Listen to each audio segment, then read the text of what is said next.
بسم اللہ الرحمن الرحیم بسم اللہ الرحمن الرحیم الفصل السادس المجمل والمبین عرف المجمل بأنه ما لم تتضح دلالته ويقابله المبین۔ الموجز حصہ اول بحث الفاظ کی آخری بحث ہے مجمل اور مبین کے بارے میں۔ مجمل اجمال سے ہے، گزارش کی تھی کہ اجمال کا مطلب یہ ہوتا ہے کہ جس میں کلام ہے تو مراد متکلم مجہول ہو، واضح نہ ہو، کوئی فعل ہے تو فعل فاعل کے بارے میں اجمال پایا جاتا ہو، کلیئر نہ ہو۔ مجمل اس کو کہتے ہیں کہ جس کی اپنے مدلول پر دلالت واضح نہ ہو، مثلا لفظ ہے تو اس کے ملفوظ پر، فعل ہے تو اس کے جو بھی مفعول ہے، جو بھی اس کا مقصود ہے، اس پر دلالت واضح نہ ہو۔ مبین وہ ہوتا ہے کہ نہیں، بالکل جس کی دلالت واضح اور روشن ہو۔ فرماتے ہیں یہ اجمال ہمیشہ الفاظ میں نہیں ہوتا، اجمال الفاظ میں بھی ہوتا ہے، افعال میں بھی ہوتا ہے۔ ابھی انشاءاللہ 2-3 مثالیں آگے ہم بیان کریں گے کہ ہم نے دیکھا کہ ایک دفعہ اس لفظ میں اجمال تھا کہ آیا اس لفظ سے مراد یہ ہے، یہ ہے، یہ ہے۔ بسا اوقات اجمال کسی حکم کے متعلق میں ہوتا ہے، انشاءاللہ وہ بھی کلیئر کرتے ہیں۔ یہ تو کنفرم ہے کہ اس پر حکم وجوب کا ہے یا اس پر حکم حرمت کا ہے، لیکن متعلق حکم میں اجمال ہے۔ مثلا اس میں 2-3 صورتیں متصور ہیں کہ آیا فلاں شے کو حرام کیا گیا ہے یا فلاں شے کو یا سب شے کو۔ انشاءاللہ یہ ساری تفصیل بھی بالکل آسان سی چند منٹوں کی بات ہے اور بالکل کلیئر۔ فرماتے ہیں المجمل والمبین عرف المجمل، مجمل کی تعریف یوں کی گئی ہے کہ مجمل کسے کہتے ہیں؟ جواب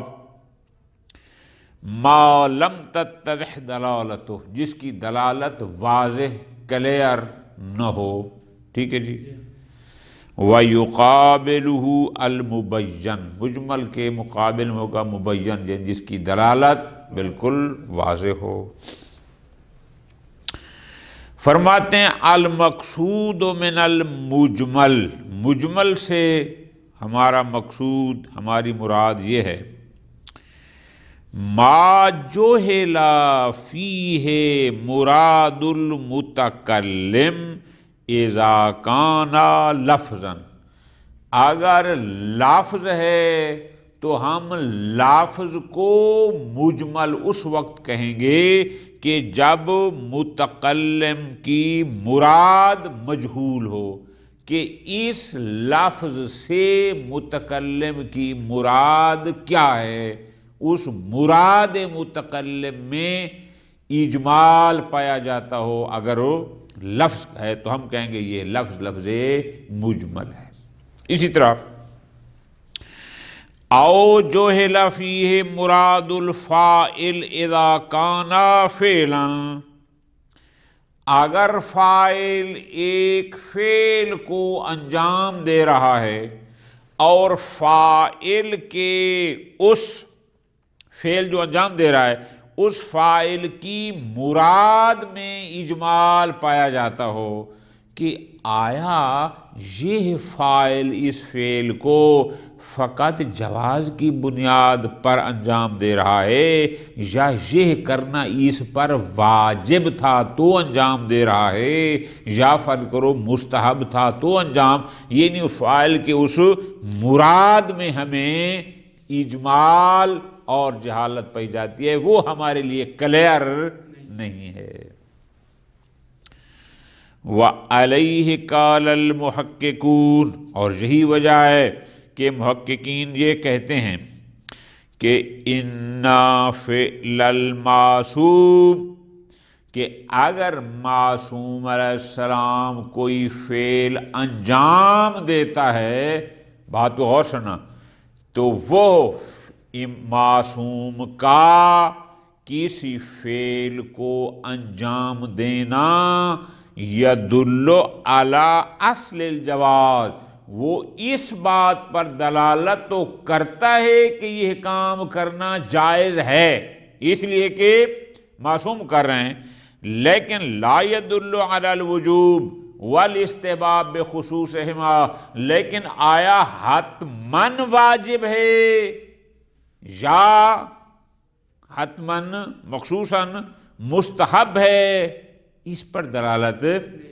اس کو پھر سمجھو کلیئر کر کے، یعنی اگر معصوم علیہ السلام ایک فعل کو انجام دے تو اس سے یہ تو پتہ چل گیا کہ اس کا کرنا جائز ہے، ورنہ معصوم اس کو انجام، لیکن جواز، جو کام واجب ہوتا ہے وہ بھی جائز ہوتا ہے، جو مستحب ہوتا ہے وہ بھی جائز ہوتا ہے، لیکن اس عمل سے، اس فعل سے فقط وجوب کو سمجھنا یا فقط استحباب کو سمجھنا، فرماتے ہیں نا، اس پر دلالت، مثال غور کرو، قال المحققون، محققین کیا کہتے ہیں، اِنَّا فِعْلَ الْمَعْصُومِ، کہ اگر ایک فعل کو معصوم علیہ السلام انجام دے، کما لو صلی مع جلسۃ الاستراحہ، کہ امام معصوم نماز پڑھ رہے ہیں اور نماز میں انہوں نے جلسہ استراحت کو انجام دیا ہے، توجہ آگا، جلسہ استراحت کسے کہتے ہیں؟ آپ کہیں گے پہلی رکعت کے دوسرے سجدے کے بعد تھوڑی دیر کے لیے بیٹھنا، یا اگر نماز 4 رکعتی ہے تو تیسری رکعت کے دوسرے سجدے کے بعد، کہ جہاں چونکہ جب تشہد پڑھنا ہے پھر تو بیٹھنا ہی بیٹھنا ہے، جہاں تشہد نہیں پڑھنا وہاں پر دوسرے سجدے کے بعد بیٹھنا، اس کو کہتے ہیں جلسہ استراحت، اور یہ واجب ہے۔ خوب، اگر معصوم نے نماز پڑھی جلسہ استراحت کے ساتھ، کہ پہلی رکعت کا دوسرا سجدہ جب کر لیا تو ایک لمحے کے لیے بیٹھے، بعد میں کھڑے ہوئے، تو یہ فعل معصوم دلالت کرتا ہے علی اصل الجواز، کہ یہ کرنا جائز ہے، لیکن لا يدل علی الوجوب، لیکن فقط وجوب اس سے ثابت ہو یا فقط استحباب وہ اس سے ثابت، اس کے لیے ہمیں علیحدہ سے دلیل چاہیے، کوئی قول معصوم چاہیے ہوگا، کوئی تقریر معصوم کہ یہ واجب ہے یا مستحب، اصل جواز ثابت ہوتا ہے، وجوب و استحباب اسے ثابت نہیں ہوتا، ٹھیک ہے جی، ختم۔ فرماتے ہیں اِنَّا لِإِجْمَالِ الْكَلَامِ أَسْبَابًا كَثِيرًا، کلام کب مجمل ہوتی ہے؟ فرماتے ہیں اس کا ایک سبب نہیں، بہت سارے ہیں، انہوں نے ان میں سے فقط 3 کو بطور مثال پیش کیا ہے، باقی پھر جب بڑی کتاب میں تفصیلی میں جائیں گے تو پھر وہ چیزیں انشاءاللہ وہاں پر۔ مثال، کلام میں اجمال کیوں ہے؟ مراد متکلم ہمارے لیے مجہول کیوں ہے؟ تو ایک سبب یہ ہے کہ اجمال و مفردات ہی، کہ کلام متکلم میں ایک لفظ مفرد استعمال ہوا اور وہ لفظ مفرد مجمل تھا، بات پوری کلام کی، یعنی اجمال و مفردات ہی، یعنی کلام میں استعمال ہونے والے کلمے، الفاظ، ان میں سے وہ کوئی لفظ مفرد ایسا تھا، ایک لفظ ایسا تھا، یہ کلمہ، کہ جس میں اجمال پایا جاتا تھا، جس نے پوری کلام کو مجمل کر دیا۔ مثلا کالید الواردۃ فی آیت سرقہ، وہ جو حکم قرآنی ہے چور کے ہاتھ کاٹنے والا، آیت مجیدہ میں کیا ہے؟ وَالسَّارِقُ وَالسَّارِقَةُ فَاقْطَعُوا أَيْدِیَہُمَا، سارق بھی ہمیں معلوم کون ہے، سارق کا بھی پتہ ہے کون ہے، فَاقْطَعُوا اس کا مفہوم بھی ہمیں علم ہے، لیکن آگے آیا ایدیہما، ان کے ید کو۔ یہ ید وہ کلمہ ہے کہ جس میں اجمال پایا جاتا ہے، جس کی وجہ سے پوری کلام مجمل۔ اچھا وہ کیا ہے؟ فَإِنَّ الْيَدْ، یہ لفظ ید تطلق علی الکف الی اصول الاصابع، یعنی ہتھیلی پر بولا جاتا ہے الی اصول الاصابع، یعنی یہاں سے لے کر یہاں تک، جہاں سے انگلیاں شروع ہو رہی ہیں۔ خوب، وَعَلَى الْكَفِّ إِلَى ذَنْ، یا ہتھیلی سے یہاں تک، اس کو کہتے ہیں کلائی، کہ یہ ہتھیلی پوری کلائی سمیت۔ اچھا اس پر بھی آتا ہے وَعَلَيْهِ إِلَى الْمِرْفَقِ، یا کف یعنی ہتھیلی سے لے کر مرفق یہاں تک، جو کوہنی تک جو ہم وضو میں دھوتے ہیں۔ وَعَلَيْهِ إِلَى الْمَنْكِبِ، یا یہاں سے کندھے تک، یہ بھی اس پر بھی یا صادق آتا ہے۔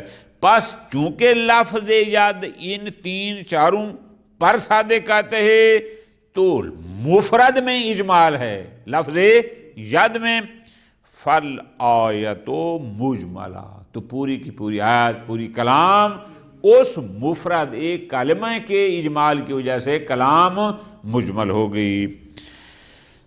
فَتَعْیِینُ وَاحِدٍ مِّن تِلْکَ الْمَصَادِق، اب جب طے ہو گیا کہ لفظ جب فقط یہاں تک بھی صادق آتا ہے، یہاں بھی آتا ہے، مرفق تک، جہاں تک منکب تک صادق آتا ہے، تو ان میں سے کون سا والا مراد ہے، ان میں سے ایک کو معین کرنا، فرماتے ہیں اب وہاں پر ضرورت ہے بحاجت الی، کہ کوئی اور دلیل آئے جو آ کر بتائے کہ یہاں ید سے مراد کون سا والا مصداق ہے۔ ٹھیک ہے جی، یہ ہو گیا ایک۔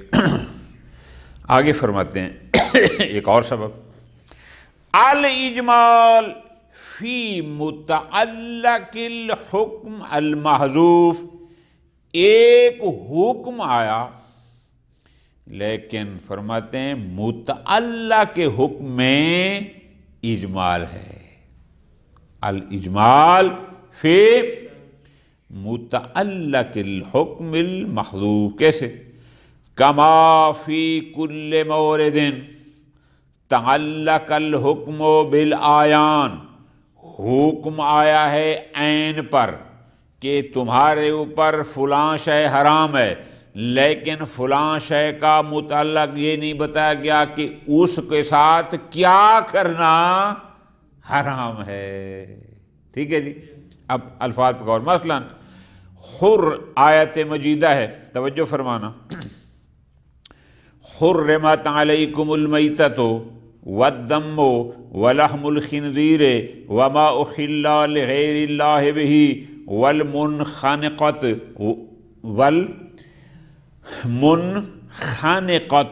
والموقوذۃ والمتردیۃ والنطیحۃ وما اکل السبع الا ما زکیتم وما ذبح علی النصب وان تستقسموا بالازلام ذالکم فسق۔ اب حکم کیا گیا؟ حرمت علیکم المیتہ، تمہارے اوپر مردار کو، میتہ کو حرام کر دیا گیا۔ تو اب بات یہ ہے کہ یہ جو حرام کیا گیا ہے، آیا اس میتہ کا کھانا حرام کیا گیا ہے، آیا اس میتہ کی خرید و فروخت حرام کی گئی ہے، یا یہ کہا گیا ہے کہ میتہ سے کسی بھی قسم کا کوئی فائدہ اٹھانا سارے کا سارا حرام ہے؟ اب اس لحاظ سے اس میں اجمال ہے، یعنی فَهَلِ الْمُحَرَّمْ، اب حرام قرار دے دیا گیا کہ میتہ بھی حرام ہے، خون بھی حرام ہے، لحم خنزیر بھی حرام ہے، الاخری، ٹھیک ہو گیا جی، کلیئر ہو گیا، سب حرام ہے، لیکن اصل حرام کیا ہے؟ یہ تو حکم ہے کہ میتہ تم پر حرام ہے، بھئی اس میتہ کا کیا حرام ہے؟ فَهَلِ الْمُحَرَّمْ عَقْلُهَا، کیا یہ کہا گیا ہے کہ ان کا کھانا تمہارے اوپر حرام ہے؟ او بیعھا، یا یہ فرمایا جا رہا ہے کہ ان کے تمہارے اوپر میتہ یا خون حرام ہے، یعنی ان کی بیع و شراء کرنا حرام ہے، یا ان سے یہ بیان کیا جا رہا ہے الانتفاع منہا بکل طریق، یا اس حرمت علیکم المیتۃ سے یہ بیان کیا جا رہا ہے کہ فلاں فلاں چیز سے جو فہرست آ گئی، اس میں ان چیزوں میں سے ہر قسم کا فائدہ اٹھانا حرام ہے، اس لحاظ سے متعلق کے حکم مجمل ہے۔ اس میں کیونکہ یہ ہمارے لیے کلیئر نہیں ہے، واضح نہیں ہے، اس لحاظ سے یہ مجہول ہے۔ ایک اور سبب ہے کلام کے مجمل ہونے کا تیسرا، وہ سبب یہ ہے تردد الکلام بین الادعاء والحقیقہ۔ توجہ میرے جان، حقیقت کے مقابل میں ادعا ہوتا ہے۔ ادعا ہم استعمال کرتے ہیں، علماء اکرام جو بزرگان ہیں وہ یہاں استعمال کرتے ہیں ادعائی، یعنی حقیقت نہ ہو اس کو یوں فرض کرنا، ٹھیک ہے نا جی، کہ دیکھو نا جی، ہم اگر ایک حیوان مفترس کو دیکھتے ہیں اور ہم اس کو کہتے ہیں کہ ھذا اسد، اب یہاں مراد کیا ہے؟ حقیقت ہے۔ ایک حیوان مفترس کو دیکھا اور ہم نے کہا کہ ھذا اسد، لیکن جب الرجل شجاع کو دیکھتے ہیں اور اس کو بھی ھذا اسد کہ یہ شیر ہے، تو اب یہ حقیقت نہیں ہوتا، ادعائی ہوتا ہے، یعنی گویا یہ بھی شجاعت میں مثل ادعا، یعنی فرض کرنا کہ ہم اس کو بھی ویسا ایک فرض کرتے ہیں، مانتے ہیں، گویا کہ یہ بھی حقیقت میں۔ اب اگر ایک متکلم کلام کرتا ہے تو اس کی کلام میں بئی معنی تردد ہے کہ سمجھ نہیں آ رہی کہ آیا اس نے حقیقت کی بنیاد پر یہ کہا ہے یا ادعائی، یعنی فرض اس نے یہ کیا ہے، حقیقت کی بنیاد پر نہیں کہا۔ کلام میں تردد ہے۔ مثلا بڑی مشہور ایک حدیث ہے، لا صلاۃ الا بفاتحۃ الکتاب، نماز نہیں جب تک اس میں سورۃ فاتحہ نہ پڑھی جائے۔ لا صلاۃ الا بطہور، نماز نہیں جب تک کہ وہ وضو غسل تیمم کے ساتھ نہ ہو۔ اب یہاں پر جو لا صلاۃ کہا گیا ہے تو یہاں پر اصل میں اجمال ہے، کیا فاحل المراد، کیا اس لا صلاۃ سے مراد نفی حقیقی ہے کیا؟ یعنی نفی الصلاۃ بتاتا، کہ اصل سے سرے سے نماز ہے ہی، گویا اس نے پڑھی ہی نہیں ہے۔ آیا یہ مراد ہے یا ادعائی ہے کہ لا صلاۃ یعنی اصل ہے نفی صحتہا، کہ اس کی نماز صحیح نہیں ہے، او کمالہا، یا ہم کہیں کہ اس کی نماز کامل نہیں ہے۔ تنزیلا للموجود، پڑھی تو ہے لیکن ہم دعویٰ کر رہے ہیں، ادعائی ہے نا، کہ موجود کو بمنزل معدوم کے فرض کر رہے ہیں۔ ٹھیک ہو گیا جی، یہ ہوتا ہے کلام کا متردد ہونا ادعا اور حقیقت کے درمیان، یہ بھی کلام کے اجمال کا سبب ہے۔ ختم۔ آخر میں فرماتے ہیں ایک بات یاد رکھنا، کون سی؟ کہ ان یکون یمکن ان یکون بعض ما ذکرنا، اب ہو سکتا ہے کہ یہ ضروری نہیں، پوری توجہ، کہ جو کلام یا جو مفرد ایک شخص کے لیے مجمل ہے وہ سب کے لیے ایسا کوئی ضروری کیوں؟ فرماتے ہیں ہو سکتا ہے کہ اس کی نسبت مجمل ہو لیکن کسی اور کے لیے چونکہ اس کے لیے مراد متکلم مجہول ہے تو اس کے لیے وہ مجمل کہلائے گا، لیکن اگر کسی اور کے لیے وہاں مراد متکلم مجہول نہیں ہے، اس کے لیے کلیئر ہے، اس کے لیے یہ مجمل، تو پس یہ اجمال اور تبیین یہ صفات خارجیہ اضافیہ میں سے ہیں، اور جس کو میں نے پیچھے بھی کہا تھا کہ یہ نسبی ہیں، کہ ہو سکتا ہے اس کی نسبت وہ مجمل ہو، کسی اور کی نسبت مجمل نہ ہو۔ یعنی ایسا نہیں ہے کہ اجمال ان کی وضع میں ہے کہ اگر اس کے لیے مجمل ہے تو ہمیشہ ہی نہ ایسا نہیں ہے۔ فرماتے ہیں یمکن ان یکون بعض ما ذکرنا، یہ جو ہم نے 3-4 اسباب بیان کیے، فرماتے ہیں ہو سکتا ہے کہ اس لحاظ سے مجملاً عند فقیہ، کہ ایک فقیہ کے لیے وہ کلام یا وہ مفرد مجمل ہو، لیکن مبین عند فقیہ آخر، دوسرے کے لیے اس میں کوئی اجمال، اس کو تردد ہے کہ پتہ نہیں ادعا ہے یا حقیقت ہے، اور دوسرے کو کلیئر ہے ادعا یا حقیقت کا، اس کے لیے کوئی اجمال نہ ہوگا۔ اس کے لیے متعلق حکم کلیئر نہیں ہے لیکن اس کے لیے کلیئر ہے۔ پس وَبِذَلِكَ يَظْهَرُ كَأَنَّ الْمُجْمَلَ وَالْمُبَيَّنَ، یہ جو مجمل اور مبین ہیں، من الاوصاف الاضافیہ، یہ اوصاف یعنی صفات خارجیہ میں سے ہے، یہ اوصاف نسبیہ میں سے ہے، کہ بن نسبت الی فلاں، کہ اس کی نسبت یہ مجمل ہو، لیکن ہو سکتا ہے کسی اور کے لیے مجمل نہ ہو۔